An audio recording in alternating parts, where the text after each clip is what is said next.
सभी को जैम से कि हम जो विषय सीखना शुरू किया है उसका नाम है धन्य कौन है, और यह उसका दूसरा पार्ट है। आइए हम इस दूसरे पार्ट में आगे सीखने से पहले छोटी सी प्रार्थना करें, आंखें बंद करें, सिरों को झुकाएं। महान जीवते प्रभु, आप हमें सिखाएं। पवित्र आत्मा, आप हमारे अध्यापक हैं, हमारी ज्ञान बुद्धि समझ को खोल दें। प्रभु यीशु मसीह के नाम से मांगते, सुनो और ग्रहण करो, आमीन।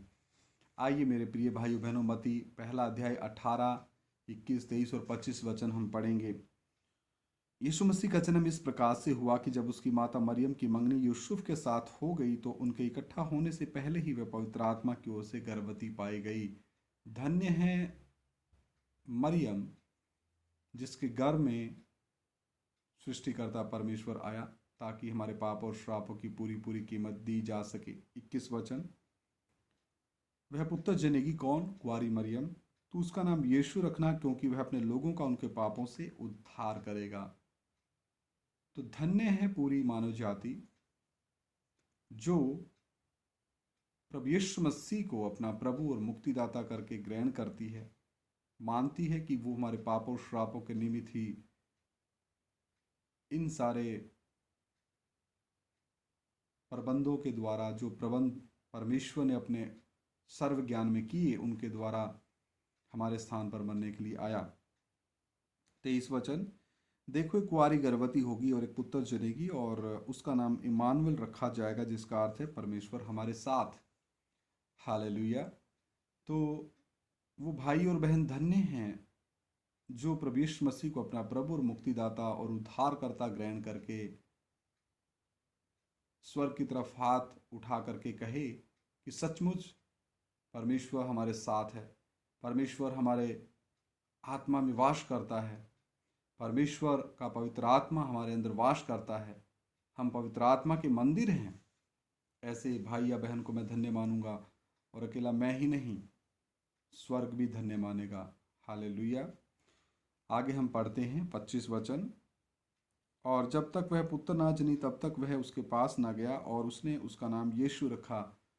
तो मैं इस बात के लिए यूसुफ को भी धन्य मानता हूँ कि उसने परमेश्वर की आज्ञा को सर्वोपरि रखा, जैसा उसको आदेश मिला था, जब तक वो पुत्र ना जने तो उसके पास ना जाना, क्योंकि जो उत्पन्न होने वाला है वो जो पवित्र है, पवित्र परमेश्वर है। हालेलुया। आगे हम देखते हैं मती 2 का 2, यहूदियों का राजा जिसका जन्म हुआ है कहाँ है? क्योंकि हमने पूर्व में उसका तारा देखा है और उसको प्रणाम करने आए हैं। मैं यहाँ उन ज्योतिषियों को भी धन्य मानता हूँ जिन्होंने ठीक समय पे मसीहा जन्म लेगा उस समय की गणना करते हुए वो हेरोदेस राजा के भवन में पहुँच जाते हैं और वहाँ जाकर पूछते हैं, यहूदियों का राजा जिसका जन्म हुआ है कहाँ है? क्योंकि हमने पूर्व में उसका तारा देखा है और उसको हम प्रणाम करने के लिए आए हैं। ये भी परमेश्वर के वचन के अनुसार धन्य लोगों की श्रेणी में आते हैं। आगे हम देखते हैं मती 2 अध्याय 9, 10 और 11, वे राजा की बात सुनकर चले गए, कौन? ज्योतिषी, और जो तारा उन्होंने पूर्व में देखा था वह उनके आगे आगे चला और जहाँ बालक था उस जगह के ऊपर पहुंचकर ठहर गया। उस तारे को देखकर वे अति आनंदित हुए, कौन? ज्योतिषी। उन्होंने उस घर में पहुंचकर उस बालक को उसकी माता मरियम के साथ देखा और मुंह के बल गिरकर बालक को प्रणाम किया और अपना अपना थैला खोलकर उसको सोना और लोबान और गंधरस की भेंट चढ़ाई।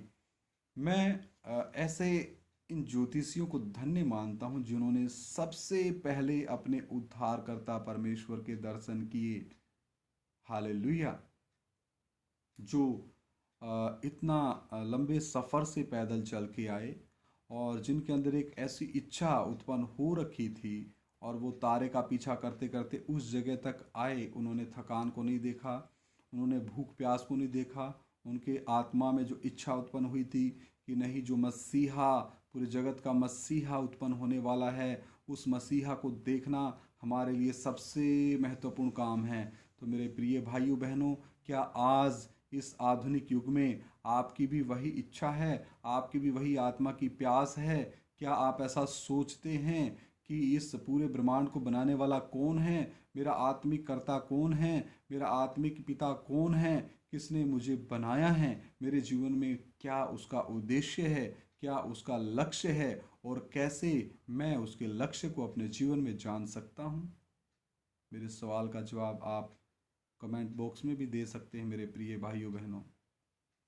तो मैं इनको परमेश्वर के वचन के अनुसार धन्य मानता हूँ, क्योंकि इन्होंने बालक प्रभु यीशु मसीह जो जगत का उद्धारकर्ता बन के आए हैं उनको सबसे पहले प्रणाम किया है, उनको भेंट चढ़ाई है और वो अति आनंदित हुए हैं। तो आज के इस भाग दौड़ भरी जिंदगी में, इस युग में, आधुनिक विज्ञान के युग में, अगर एक मनुष्य शांति की खोज में है तो शांति के राजकुमार के पास ही वो शांति उसको उपलब्ध हो सकती है। क्योंकि प्रेरितों के कार्य 4 का 12 वचन क्या कहता है, स्वर्ग के नीचे और मनुष्य में कोई दूसरा नाम नहीं दिया गया जिसके द्वारा हम बचाए जाएं, केवल एक ही नाम है, वो नाम है प्रभु यीशु मसीह, जिसके द्वारा हम अपने पापों और श्रापों की माफ़ी प्रभु यीशु मसीह के बहुमूल्य लहू के द्वारा पा सकते हैं, जो हमारे पापों और श्रापों के निमित्त प्रभु यीशु मसीह ने क्रूस के ऊपर बहाया। Hallelujah, hallelujah, hallelujah. तो अगर ऐसा कोई भाई और बहन मानता है तो मैं अभी उसको कह सकता हूँ और परमेश्वर का वचन कह सकता है कि ऐसा मनुष्य धन्य है। अगला हम देखते हैं मत्ती 3 का 11। मत्ती रचित सुसमाचार 3 का 11। मैं तो पानी से तुम्हें मन फिराव का बपतिस्मा देता हूँ, परंतु जो मेरे बाद आने वाला है वह मुझसे शक्तिशाली है, मैं उसकी जूती उठाने के योग्य नहीं। वह तुम्हें पवित्र आत्मा और आग से बपतिस्मा देगा। हालेलुया। तो यहाँ पर हम यूहन्ना बपतिस्मा देने वाले के बारे में देखते हैं। यूहन्ना बपतिस्मा देने वाला यहूदियों को क्या कहता है, मैं तो तुम्हें पानी से मन फिराव का बपतिस्मा देता हूँ, लेकिन जो मेरे पीछे आ रहा है, मेरे बाद आ रहा है, वो मुझसे शक्तिशाली है, मैं उसकी जूती का तस्मा या उसकी जूती उठाने के योग्य नहीं हूँ, और वो तुम्हें पवित्र आत्मा की आग का बपतिस्मा देगा। तो मैं ऐसे मनुष्य को, भाई या बहन को धन्य मानता हूँ जिन्होंने पवित्र आत्मा की आग का बपतिस्मा पाया है। हालेलुया। सबसे धन्य मनुष्य है वो। Praise the Lord. आइए हम और आगे देखते हैं। मत्ती 3 का 13 से 17।